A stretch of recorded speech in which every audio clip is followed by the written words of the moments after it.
This is David Bateson, the voice of Agent 47, and you're listening to the Xbox Expansion Pass.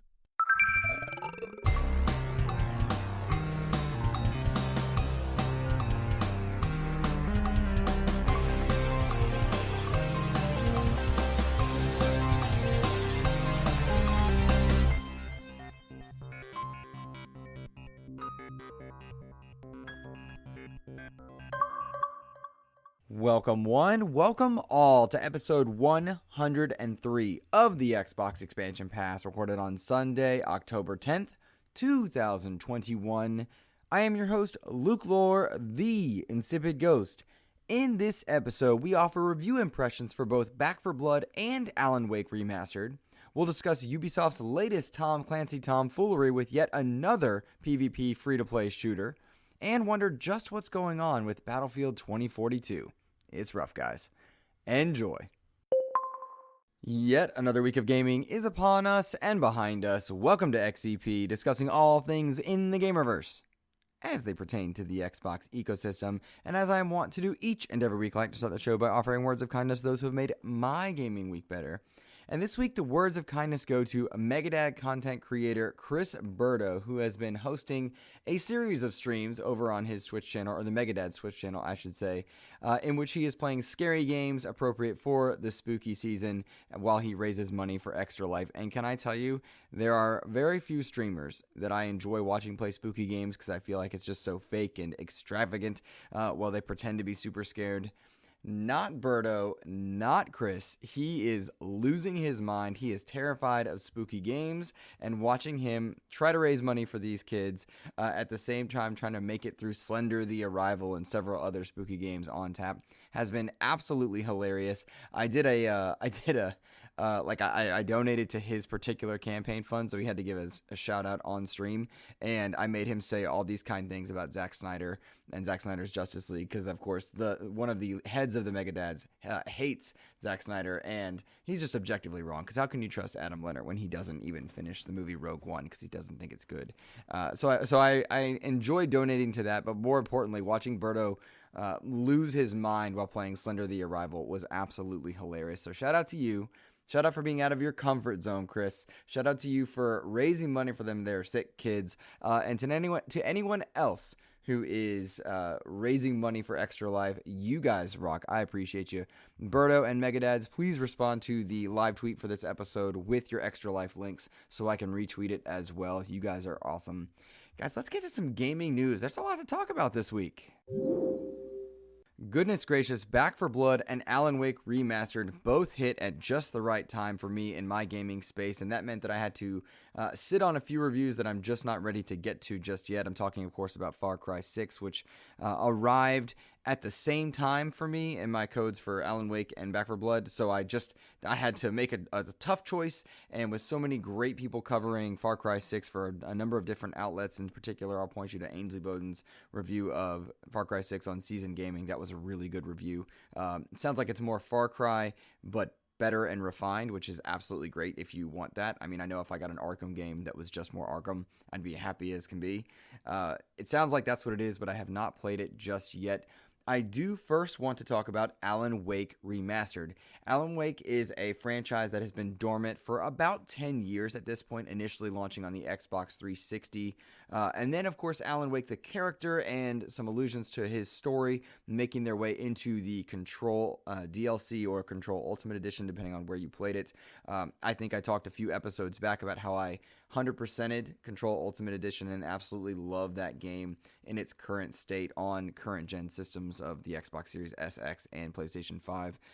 I was really excited to go back into the world of Alan Wake because it's gotten this visual uptick. It's looking good in 4K. It's looking good at 60 frames. But I was curious just how well the gameplay had evolved from the Xbox 360 version. And I can happily say that while it is very faithful to the original, there are some visual upticks that really bring a lot to the game. They've gotten rid of a lot of the kind of in-game advertising that Verizon and Energizer had. throughout it. This game is very much still a 360 game, and while that might raise eyebrows to some people, I appreciate how faithful it was and that it's a remaster, not a remake, but it's also very appropriately priced at $30 versus a full $60 or $70 release. $30 gets you an experience that is unlike any other. Alan Wake is very unique in that it's not a horror game, but it is a thriller with horror elements. You're playing very much through a spooky tale that will not, be grossing you out or gore-ridden. There's enough gameplay in this that it's not at all a walking simulator. The combat is reminiscent of Ghostbusters in some ways in that you have to shine a light onto the darkness, which can inhabit different people and can infect the world. And after you've shined a light on, darkness-infected things, you will then have the ability to shoot them with a revolver, a shotgun, or a hunting rifle. The game also makes good use of flare guns, flares, and a few other smaller, in-game abilities to get rid of the darkness. But you're playing through a novel of sorts, and that Alan Wake himself is a writer. And it's really exciting for me after seeing so many people get into the world of Control and Sam Lake's, brainchild of this very strange altered world event that first began with Alan Wake and how it now connects to this greater world of Control, and that we might see Alan Wake himself interact with Jesse Faden. It was really neat to kind of see the genesis of this, but made playable on modern consoles in the best way forward. Moreover, there have been a few subtle hints and adjustments to this story that offer references to the world of Control, but the story itself is very much intact. Alan is a fantastic character as he discovers just what's going on. I will tell all of you that are checking out this game for a story purpose that you're going to need to take your time with the story itself and really try and figure out what's actually going on, because there are a couple twists and turns that required me back in the day to, hit up the interwebs and find out just what was really happening. Now with the added knowledge of going through YouTube rabbit holes and understanding the world of Control and revisiting Alan Wake itself, I could not be happier with the complexity of this story, just what's really going on, and the ways that Sam Lake is choosing to tell his story. In the gameplay mechanics, I know I mentioned that it really is just an Xbox 360 game with an uplift. I stand by that wholeheartedly, including things like the collectibles placements. This game is broken into about 6 episodes, I want to say, perhaps 8 episodes, plus the DLCs of The Writer and The Signal that were originally released after the game when it first launched on 360 back in the day. While those are included, the collectibles are spread throughout and can really extend the playtime of the game.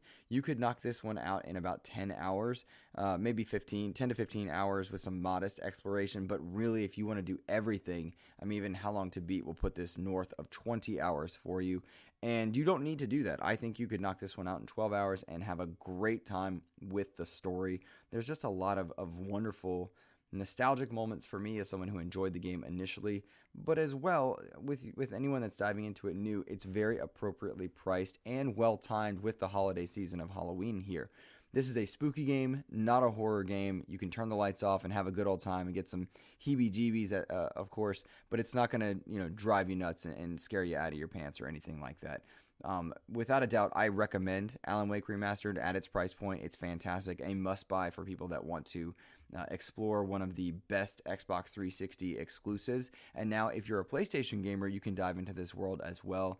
If you liked the game Control, what you will find is its predecessor in story but not in gameplay. There are elements that made their way into Control, and it's fun for a historical kind of context element, but this is not nearly the same gameplay that you would get with Jesse Faden. This is a thriller game that you are playing through. You are not overpowered. You do not have powers. You have a flashlight. At times you have a gun, and you are walking and discovering, whereas Jesse Faden is tearing out walls and shooting things.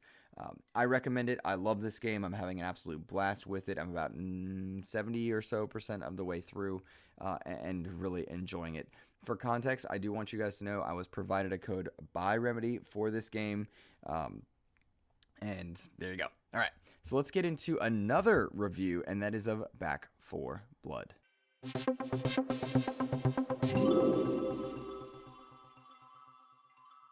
For all intents and purposes, people are calling this Left 4 Dead 3 for good reason. It is, of course, a spiritual successor to the franchise Left 4 Dead, made by the same people who made Left 4 Dead back in the day, of course, now under the guise of Turtle Rock Entertainment.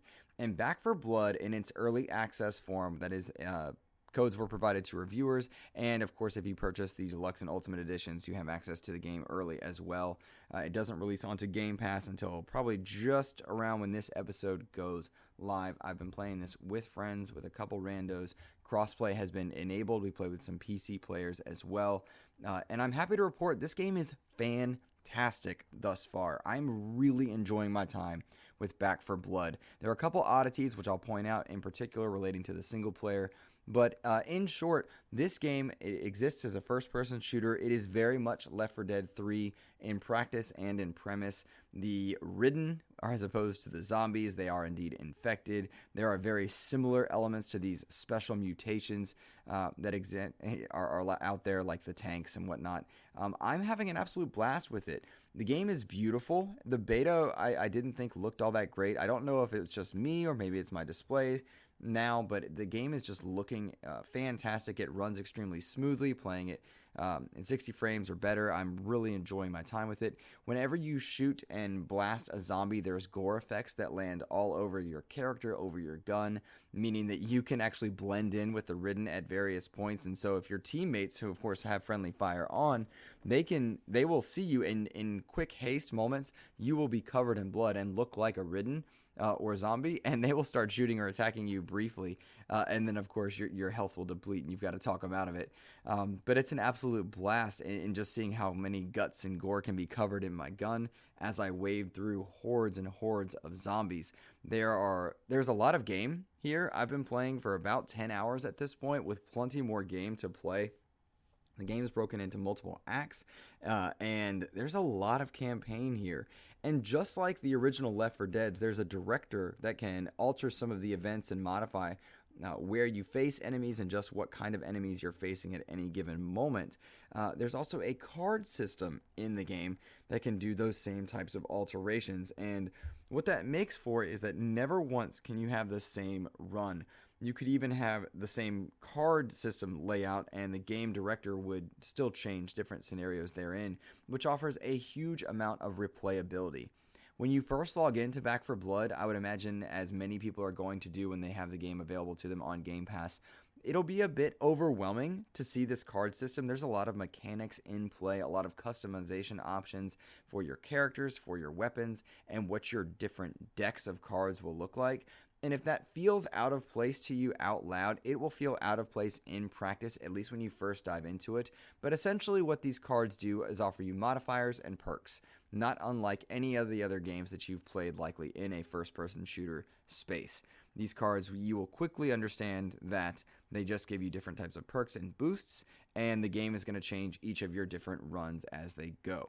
I like that because it offers so much variability in that there's a lot of replayability, and you can dive in with different friends or randos at convenience. What stood out as being very awkward to me is that at the moment, there is no way to play the game single player and still track stats or gain achievements. You can do a solo run, but you will not get supply points, which is your currency in the game that allows you to unlock new decks of cards for new modifiers, nor will you be able to play with achievements. And this is a really frustrating choice by Turtle Rock, that they have come out on Twitter and said they've heard the people that are in early access, they realize there's a frustration, and they're going to investigate what they can do to fix it. I call shenanigans on that. They had to have known this would be strange. Perhaps it's because the game is going into Game Pass and there's no real monetization method for extended gameplay at this time. Maybe they wanted to incentivize people to buy the game or to play with other people. I don't really understand the logic in that either. I'm just baffled by the decision to not let anyone play solo and track stats and progression. It just feels very odd to me. Now, for all intents and purposes, the game is still fully playable, but you lose a lot of magic in not playing with other people. And I have two minds about this. I loved playing with friends, and I actually really enjoyed playing with randos. All the shenanigans that can incur when you are playing with people in a game like Back 4 Blood are an absolute blast. I've been having a great time playing with my friends Charles and Kev. I should note, by the way, that PR provided me with 4 codes to play, and I played with Court Lalonde and Kevin and Charles, and we had a good old time with a full squad. We also random up with a couple people at various times when not all 4 of us were there, and it worked perfectly. These people were playing on PC, we were on console, and it was fantastic. The game ran great. I had 1 crash out of the start to the main menu when I first played the game, and that was it. Otherwise, the game has been running very, very well. But I still am frustrated by the choice of no single-player progression. That's something that I would like to do, is go upstairs and boot up and play a quick mini act, as it were, and play through and just slaughter some zombies or ridden. And not having the ability to do that and it feel worth it is very, very strange to me. I'm an achievement guy. I'm so close, by the way, guys, to 200K in terms of achievement points, and I don't know why I can't contribute to my gameplay in Back 4 Blood single player. It just feels odd because I don't always want to wait for my friends to boot up, for sure. But all in all, I think if that gets rectified, you've got a must-buy game on your hands, an absolute must-play for Game Pass users. This is a gem of a title to be dropping into Game Pass, and Game Pass is continuing to deliver great experiences of late. And I think that's par for the course for the service in the last few months. And when you've got Forza and Halo on the horizon at this point, look at that pun, I think we've got a lot to look forward to there. But Back 4 Blood, to me, is a must-buy game. If it wasn't on Game Pass, I would still recommend anybody snag this game for sure. If you're a single player gamer, I should say, maybe hold out for just a bit and see just what decisions Turtle Rock makes. But if you're planning to play, you can mute everybody in your party and still play through online, and you'll have a good old time. There's a lot here. I'm excited to play more of it. Yeah, Back 4 Blood, it's a win.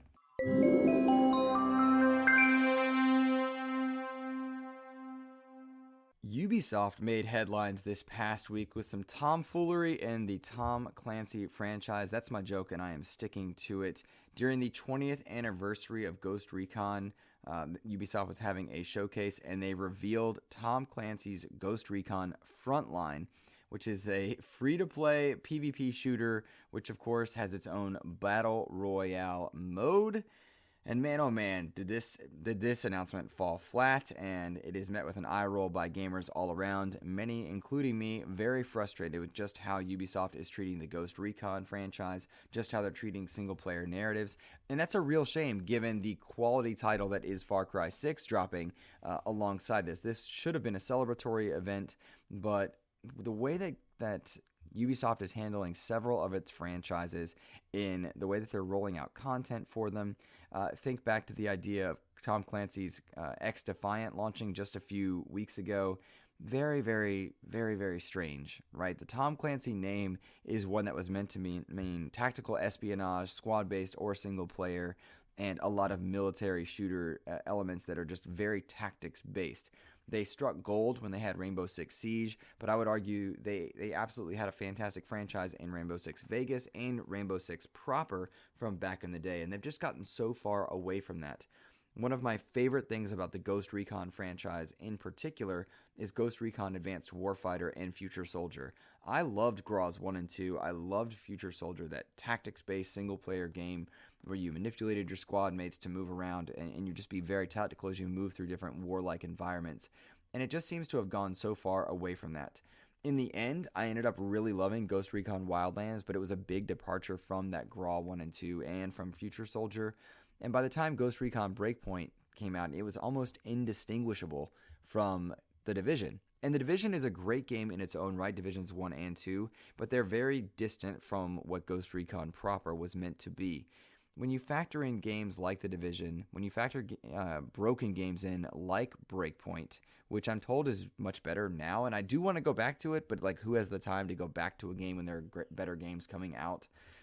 And then you factor in X-Defiant, you factor in what they're doing with this new Ghost Recon Frontline, you really have to raise your hands and wonder, just what Ubisoft is thinking. All the while fans are wondering just where Splinter Cell could be, just when they're going to get back to tactical single-player games in the military sense. And you have to wonder just what's happening with that Tom Clancy name. Without a doubt. Ubisoft is capable of some fantastic titles. I mean, for all anyone wants to say about Assassin's Creed, they tried a lot of new things with Origins, with Odyssey, with Valhalla, and you have to praise them for that. Far Cry seems to be more Far Cry, but that's what people are seeming to want. But in the military space, the people that are consistently calling out for a new Splinter Cell and being met with mobile titles and mobile appearances for Sam Fisher, the monetization of Ghost Recon Wildlands and Breakpoint to include Sam Fisher-like content, for X-Defiant to have different factions that appear in all other manners of Tom Clancy games but not have those games proper be showcased is really frustrating. And Frontline, it looks like it's made to compete with Call of Duty Warzone, while X-Defiant is meant to compete with something like, say, Overwatch. And my frustration point at the end of the day is that Ubisoft used to be genre defining, and now they're genre chasing. And that's a real big bummer. That's a really big bummer.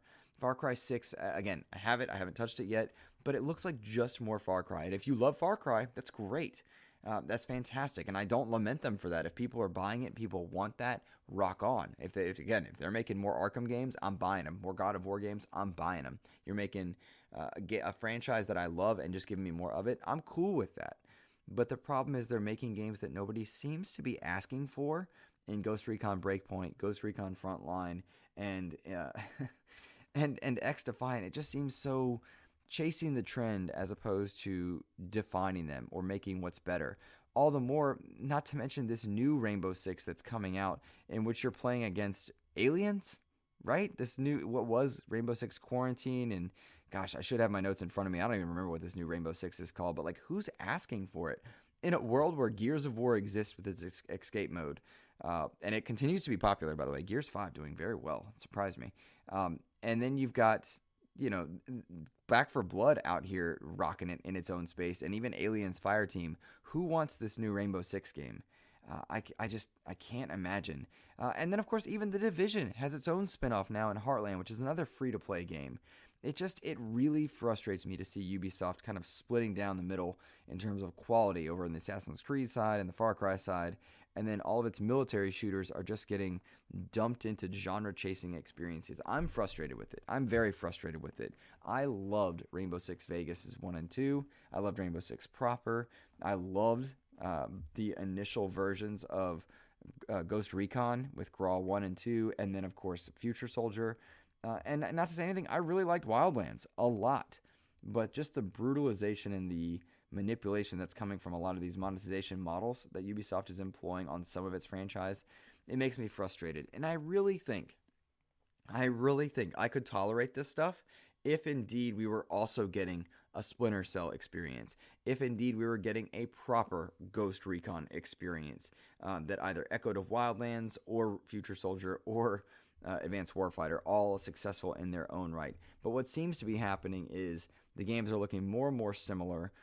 They look like The Division, and they've got gear scores, and they've got endgame scores, and it's like, that's not what Ghost Recon was. And now you've got PvP Ghost Recon.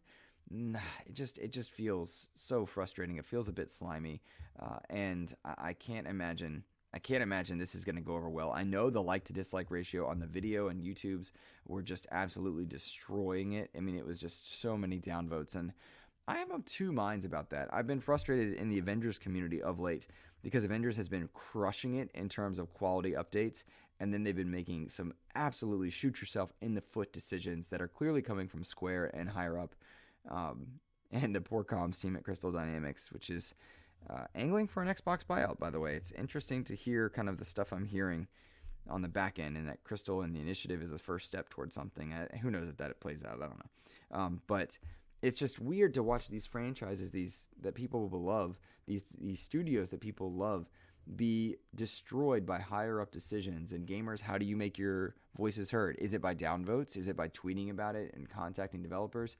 How do you go about contacting a developer when you know that community managers take the brunt of it and shield the executives who make the decisions? It's an ongoing question, and I'm consistently frustrated by not having a clear answer on it. There are times where I feel so badly for these comms managers, and at the same time, who else are we meant to talk to? And what if the comms manager is simply not good at their job?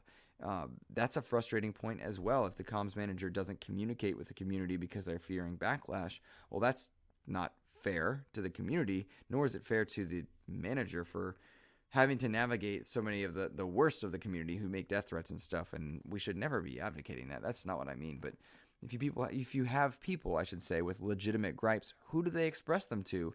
if the community managers or the PR people shut down and don't hear you. So it's a frustrating lose-lose scenario that is consistently impacted at the end of the day by dollars and by executives who are shielded from people who are frustrated. As always, I would recommend voting with your wallet. There are things in different games that I just simply will not support. Avengers is the most recent example, but Ubisoft, of course, I'm not playing X-Defiant, I'm not playing Frontline, and I'm not buying or putting any money into games that are not being faithful to what I think the franchise should do, and I don't like when they take advantage of gamers. But, it's an ongoing thing. At the end of the day, though, I will say, without a doubt, there are so many great games in this space that you can move on. If a franchise isn't what you want it to be, if the game's not what you want it to be, there are plenty of other experiences out there. And here's hoping people are voting with their wallets and being supportive of them. Battlefield 2042 had its open beta, and man, oh man, was it bad, guys. It was real bad, and I hate it for some of the diehard Battlefield fans out there. I know there are so many of you out there that just love Battlefield. I've always really enjoyed Battlefield, but it's never been my go-to shooter. That said, I really did like Battlefields 4, 1, and 5 for their own reasons, and they all played very differently, of course, but I liked them. And in jumping into the Battlefield 2042 beta myself, I was skeptical of all the things I was seeing. I have one or two friends within EA that told me about Battlefield 2042 not being at all up to par, and there are a lot of frustrations with crunch and a lot of frustrations with people who are well aware the game is not good and higher-ups are pushing it out regardless.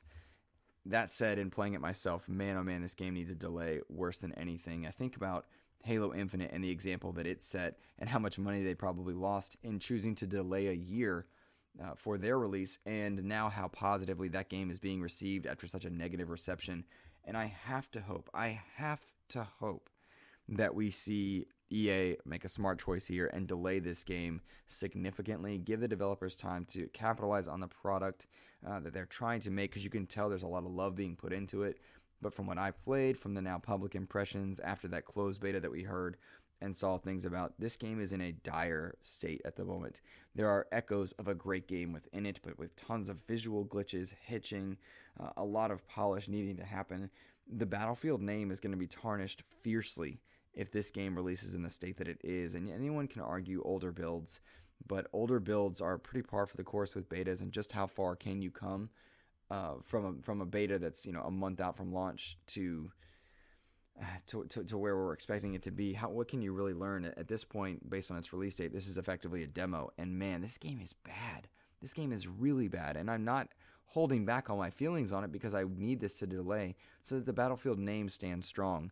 If this game launches with Halo and Call of Duty around it or near it, it's going to be lost. It's going to be lost. And I know Call of Duty's in a equally bad state with hackers and a lot of frustrating points, but Call of Duty has franchise panache and a namesake that Battlefield does not. As much as Battlefield fans would claim that it's as big, it's not. It's not even close. And so I'm really frustrated for these developers that are putting their heart and soul into the game, and it's in this broken mess of a state now. And of course they know. They even had to come out on Twitter and say there's a photosensitivity warning based on a glitch that if people aren't careful can cause epileptic type problems. That sucks. That sucks because that's going to be the headline for weeks at this point. It's the same problem Halo would have faced more or less had they launched a year ago at this time. Broken multiplayer, disappointed fans, people that saw greatness there, but it just wasn't where it needed to be. And man, I hope that EA makes the smart choice here and delays not just into March, but maybe into May to give them time. Imagine if Battlefield came out in May. People keep saying March, but March is also crowded, as is February. Allow it to be May, and just give that whole April window. Give it plenty of time for a Halo to cool down, for Call of Duty to have done what it's done, and just launch unopposed in May. Man, I can just see Battlefield absolutely taking the cake. But as a $70 experience, people are going to be very disappointed here for sure. I will praise EA in that they allowed now cross-gen purchasing, meaning that you can just buy a version of Call of Duty or of Battlefield and it will work from one generation to the next. You don't have to buy a specific edition for that to be the case. So props to them for a good choice on that one. But I hate it for Battlefield fans because I know there are so many of you out there and you deserve better than what you are getting. But I mean, here's hoping it comes together for sure.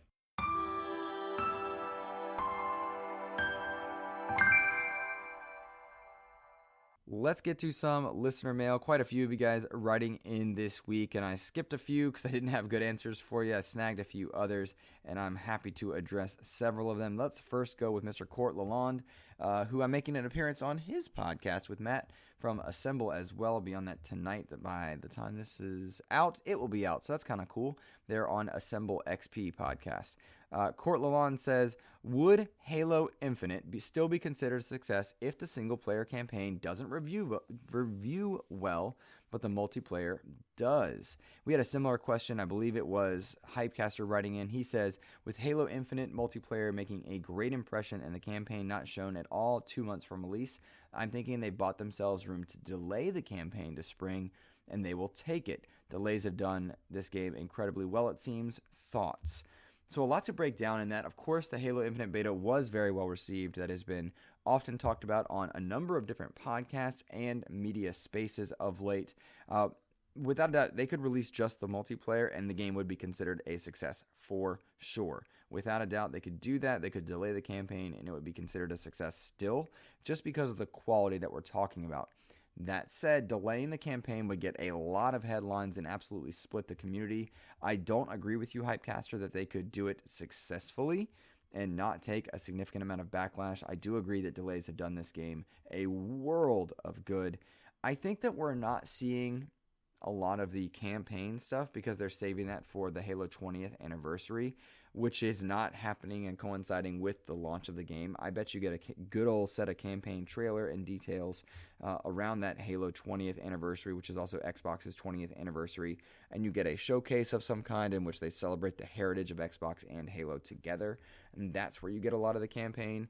We have on good authority, not just from Joseph Staten himself, but other sources, that the campaign is shaping up quite well, and the gameplay is doing quite well. We also know that they delayed co-op due to some camera issues with the experiences that you're set to have, and they don't want it to be just a one-person screen where it's two people playing kind of thing. Not sure I agree with that, but I have no insider knowledge on that particular aspect.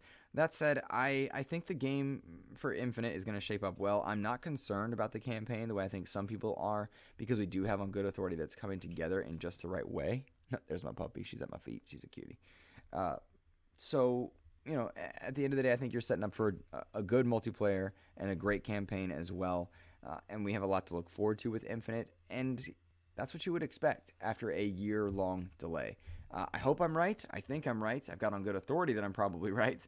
But that still doesn't take the cake for anybody. We will all see when it comes out. One thing I do know, as good as that beta was, I'm going to have a lot of fun in multiplayer for sure. And a few other people write in asking me just what I've been playing of late. I've largely told you during the review process, but I'm also dabbling in Hot Wheels Unleashed, which is a game I am absolutely loving. I am loving Hot Wheels Unleashed. That game is so much fun. A lot of care and time put into it. Nobody would think a Hot Wheels game would be excellent, but I'm digging it. I'm digging it something fierce. This is a must-buy for me. If you've not played Hot Wheels Unleashed, this is fantastic. If you have any fond memories from the Forza 3 expansion that had Hot Wheels in it, snag this game. The racing is sublime. It's very good.